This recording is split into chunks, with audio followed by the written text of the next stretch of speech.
This simulation can also be extended to romance, love, relationship, and sexuality. They replicate the relationship and behaviors of their favorite stars. They emulate pornographic films. Our perception of romance has been shaped by cinema, cartoons, and the influence of Walt Disney. Because most people eat that shit up.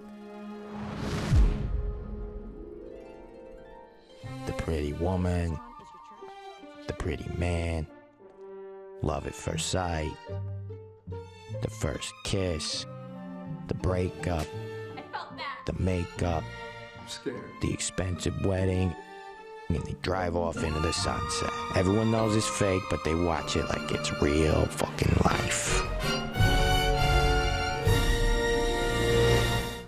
You'll be surprised by the number of people who modify their behavior to resemble a character they've seen on their screens. If Beyoncé releases a song promoting the single life, many women will detach themselves from their partners to become strong and independent, striving to be like her. I said certified free, 7 days a week, wet and gushy, make that pull-out game weak.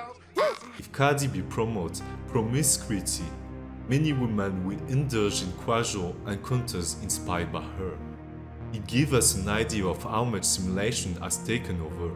Our experience of romance is no longer based on our own design or how it should be, but rather influenced by the propaganda of influencers, TV series, cartoons, and movies that simulate romance. Without realizing it, our real romantic lives unknowingly try to mimic the romantic scenarios we see on screens. The same goes for pornography. Older generation, now over 35-40 years old, had sexual experiences before the prevalence of pornography. It's more or less okay for them. But for the generation that follow, it is a real problem.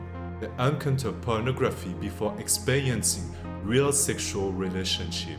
By the age of 12, 99% of young people have seen at least one pornographic film. The psychological impact of watching or having access to pornography as a child has been greatly underestimated. We should be extremely cautious about this phenomena. When most teenagers reach adolescence or around the age of 15 when they start having sexual relationship, they often try to replicate what they have seen in pornographic films because that's become their reference point. It's better to have no reference at all than to rely on pornographic as a guide. There's a significant difference between pornographic and real sexual relationships. In pornography, it suggests that a normal sexual encounter involves pulling your partner's hair, slapping them, throwing them to the ground, and engaging in rough sexual acts. Some pornographic films portray a certain level of violence and claim it as a normal sexual experience. They imply that your partner should enjoy having this type of behavior. When you have experiences before being exposed to pornography, you can distinguish between reality and simulation. You can watch those scenes and they might arouse you to some extent, but you perceive them as virtual experiences. You recognize the difference between what happens in real life with your partner and the simulation portrayed in pornography. You can engage in sexual encounters that range from gentle to aggressive or even intense, if that's what both partners desire.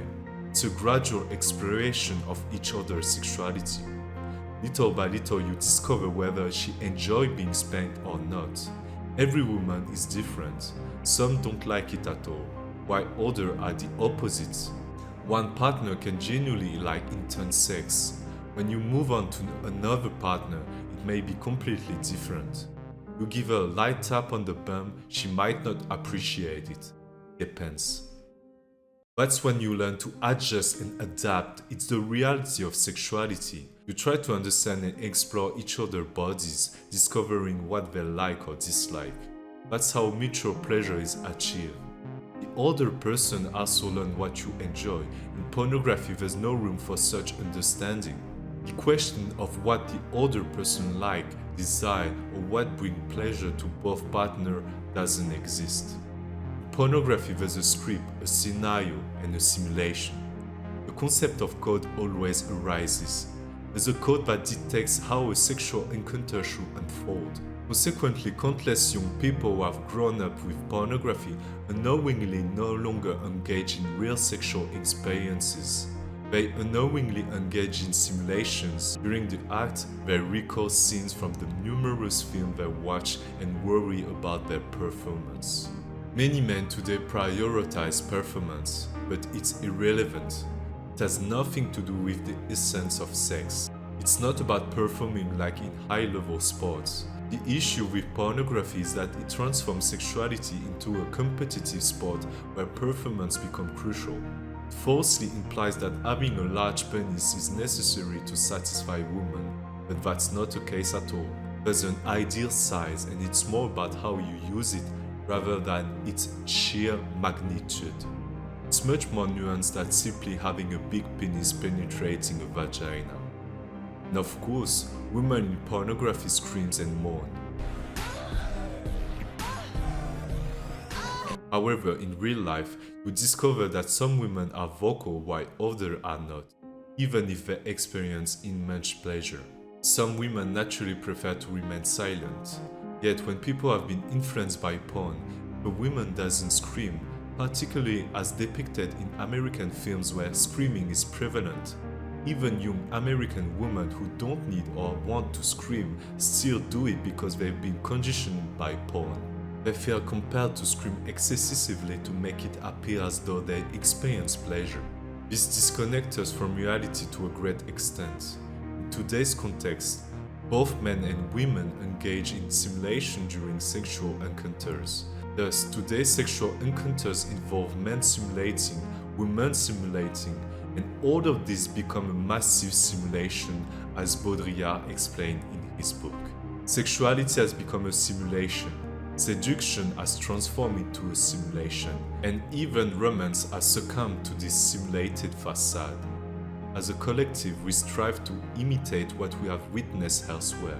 In a society where family ties are weakening, where relationships with parents, friends, older siblings, or cousins are fading away, our remaining reference points become television, the internet, and ultimately, the simulation becomes our prevailing frame of reference.